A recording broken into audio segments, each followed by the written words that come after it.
Assalamualaikum warahmatullahi wabarakatuh. Selamat datang di media pembelajaran geometri analitik ruang. Pada kesempatan kali ini, saya akan menjelaskan materi tentang persamaan vektor bidang datar dan sudut antara dua bidang. Nah, jadi teman-teman, materi ini penting untuk memahami konsep ruang dalam analisis vektor.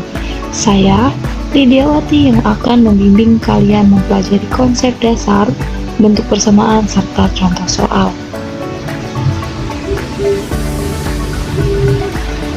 Selanjutnya ada tujuan pembelajaran.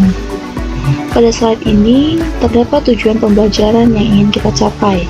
Yang pertama yaitu mahasiswa memahami bagaimana menentukan persamaan suatu bidang menggunakan konsep vektor. Nah, jadi teman-teman akan belajar memilih titik acuan, menentukan vektor arah, hingga membentuk persamaan bidang dalam bentuk vektor maupun bentuk skalar. Yang kedua, yaitu mahasiswa mampu menghitung sudut antara dua bidang menggunakan vektor normal dengan mengetahui vektor normalnya. Nah, jadi teman-teman bisa menggunakan rumus dot products untuk menemukan besaran sudut antar bidang. Dengan dua kemampuan ini, teman-teman akan lebih mudah memahami hubungan antar bentuk geometri dalam ruang dan menyelesaikan berbagai jenis soal bidang datar.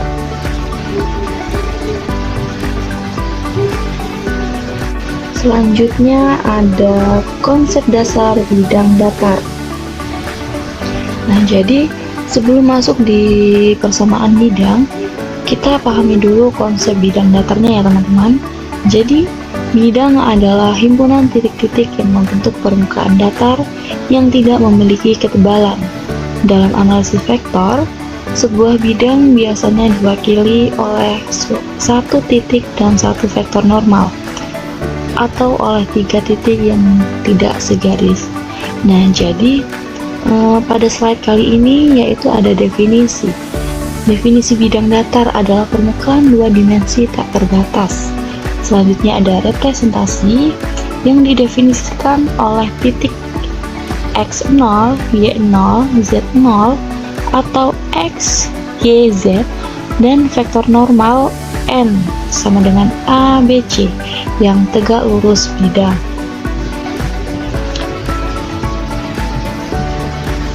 Selanjutnya ada persamaan vektor bidang datar. Nah, untuk menyatakan bidang dalam bentuk vektor, kita menggunakan satu titik acuan teman-teman ya. Selanjutnya pada bidang, misalkan titik PO dan dua vektor yang terletak pada bidang, misalnya U dan V. Setiap titik pada bidang dapat dituliskan sebagai, nah jadi vektor normal N yaitu A, B, C itu tegak lurus bidang. Selanjutnya ada vektor posisi atau dalam simbol P yaitu X, Y, Z, dan vektor dari titik ke P atau simbolnya PO yaitu vektor P min vektor 0 yaitu dengan X min X0, Y min Y0, Z min Z0. Selanjutnya ada rumus persamaan vektor bidang datar teman-teman. Jadi rumusnya itu adalah vektor P0 sama dengan 0 atau A X min X0 B Y min Y0 plus C Z min Z0 sama dengan 0 teman-teman. Jadi dimana S dan T adalah skalar, ini adalah bentuk dasar persamaan vektor bidang.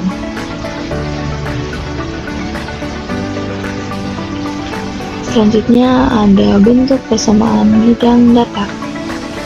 Selain bentuk vektor, bidang juga dapat dinyatakan dalam bentuk umum teman-teman, yaitu yang pertama ada bentuk normal atau umum, yaitu AX plus BY plus CZ plus D sama dengan 0.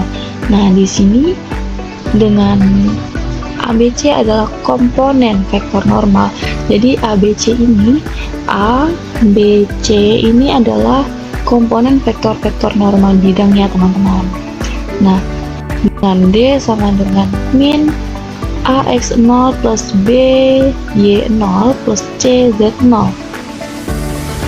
Selanjutnya ada bentuk parameter, yaitu dengan dua vektor arah dengan rumus vektor normal R sama dengan vektor normal R0 plus vektor normal SU plus vektor TV. Nah, jadi bentuk ini lebih sering digunakan ketika kita ingin mencari sudut, jarak, dan hubungan antar bidang, teman-teman. Nah, di sini ada contoh soal persamaan bidang. Jadi, pada contoh soal ini kita diminta untuk menentukan persamaan bidang dari beberapa titik atau vektor yang diberikan. Jadi, itu soalnya yang pertama yaitu tentang titik dan vektor normal. Tentukan persamaan bidang melalui titik 1, 2, 3 dengan vektor normal 2, 1, 4. Nah, jadi di sini yang pertama itu tentukan vektor-vektor yang berada pada bidang. Selanjutnya, yang kedua, cari vektor normal dengan operasi cross products. Dan yang terakhir itu kita menggunakan rumus ini, teman-teman. Rumus yang sudah ada di PPT, yaitu kita substitusikan titik ke dalam bentuknya, yaitu AX plus BY plus CZ plus D sama dengan 0. Nah, jadi kita menggunakan rumus yang ini, teman-teman, yang bentuk normal atau bentuk umum. Nah, dengan jawaban gunakan rumus A, X min 0 plus B Y min Y0 plus CZ min Z0 sama dengan 0. Selanjutnya kita turunkan, teman-teman, menjadi 2x min 1 plus 1 y min 2 plus 4 z min 3 sama dengan 0. Nah, jadi tadi kan di slide sebelumnya itu dikatakan komponen vektor normal bidang ya. Jadi komponen vektor normal bidang itu kita lihat di sini di 2, 1, 4. Nah, jadi kita ambil 2, 1, 4 ini dari komponen yang ini, teman-teman, 2, 1, 4. Nah, selanjutnya 1, 2, 3 ini kita hasilkan dari sini. Lalu kita substitusikan lagi 2x plus y plus z 4z min 16 sama dengan 0. Nah, jadi 2x ini dihasilkan dari sini, teman-teman, 2x min 1. Jadi x min 1 itu kan turunannya x, jadi kita turunkan 2x ya, teman-teman. Nah, di sini 1 y min 2 itu dihasilkan dengan y, dan 4 z min 3 itu 16. Anjoy salah. Dengan jawaban gunakan rumus A, x min 0 plus b y min y0 plus c z min z0 sama dengan 0. Nah, jadi kita turunkan menjadi 2x min 1 plus 1y min 2 plus 4z min 3 sama dengan 0. Nah, jadi teman-teman,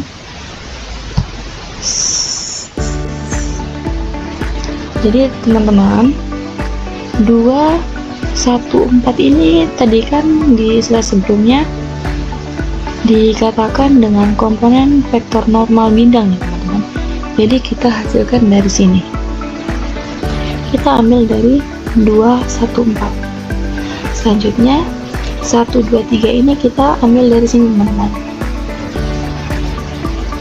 Lalu kita substitusikan menjadi 2x plus y plus 4z min 16 sama dengan 0. Nah, jadi dengan cara ini kita bisa mendapatkan persamaan bidang secara sistematis, teman-teman, dengan menggunakan di slide yang sebelumnya, teman-teman, di slide yang ini.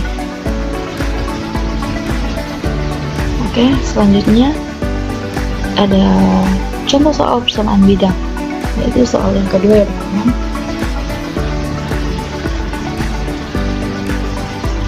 Ini sama aja dengan yang slide sebelumnya, teman-teman. Jadi kita menggunakan rumus yang sama, yaitu tentukan persamaan bidang melalui A 100, B 010, dan C nya 001. Lalu langkah-langkahnya sudah ada, teman-teman.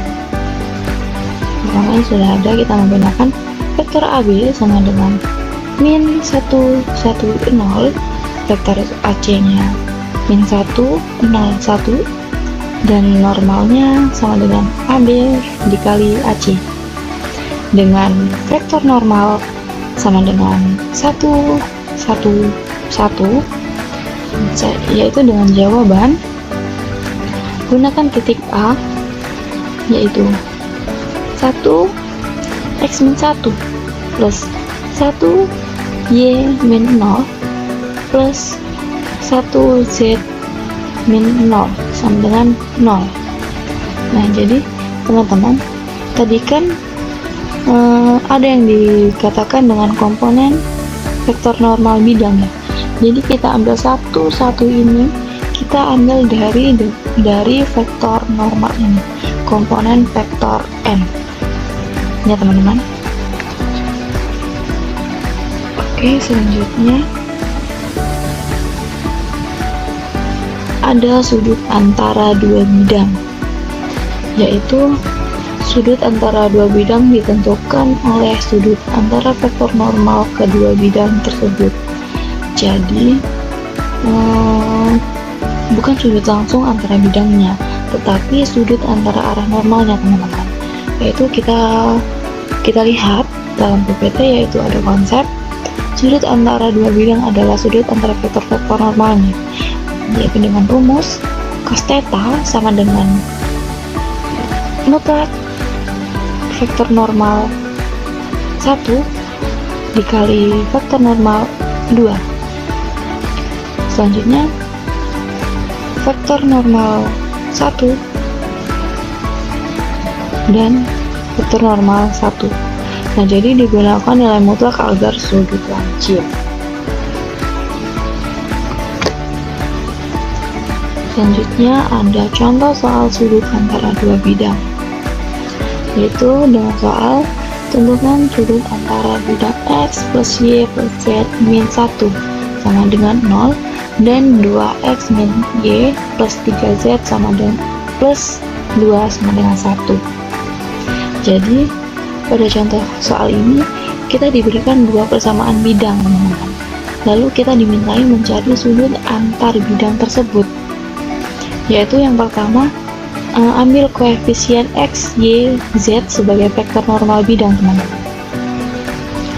Yang kedua ada hitung dot products. Yang ketiga hitung panjang masing-masing vektor normal. Dan yang keempat kita substitusikan ke rumus cos theta-nya, teman-teman. Jadi dengan ini kita dapat sudut antara kedua bidang tersebut, teman-teman, yaitu dengan jawaban normalnya yaitu n1 sama dengan 111 dan n2 nya yaitu 2 min 1 dan 3. Dot produknya 1 dikali 2 plus 1 dikali min 1 plus 1 dikali 3 sama dengan 3, teman-teman. Selanjutnya kita hitung panjangnya, teman-teman. Jadi n1 sama dengan akar 3 dan n2 nya yaitu 14. Jadi cos theta nya sama dengan 4/42, teman-teman. Jadi hasil keseluruhan yaitu theta setara dengan 52,0 derajat, teman-teman. Jadi dengan cara ini kita dapat sudut antara kedua bidang tersebut, teman-teman. Oke, selanjutnya di sini ada beberapa soal yang teman-teman bisa kerjakan untuk menguji pemahaman teman-teman. Coba gunakan langkah yang sudah kita bahas tadi, tentukan vektor normal bentuk persamaan bidang dan hitung sudut antara bidang bila diperlukan, teman-teman. Jadi di sini ada beberapa soal 1-5. Teman-teman bisa dikerjakan menggunakan rumus-rumus yang sudah dibahas di slide kelas sebelumnya, teman-teman ya. Jadi mungkin sekian. Terima kasih sudah menyimak materi ini. Semoga penjelasan ini membantu teman-teman memahami konsep bidang dan vektor. Jika ada yang kurang jelas, boleh ditanyakan. Terima kasih. Wassalamualaikum warahmatullahi wabarakatuh.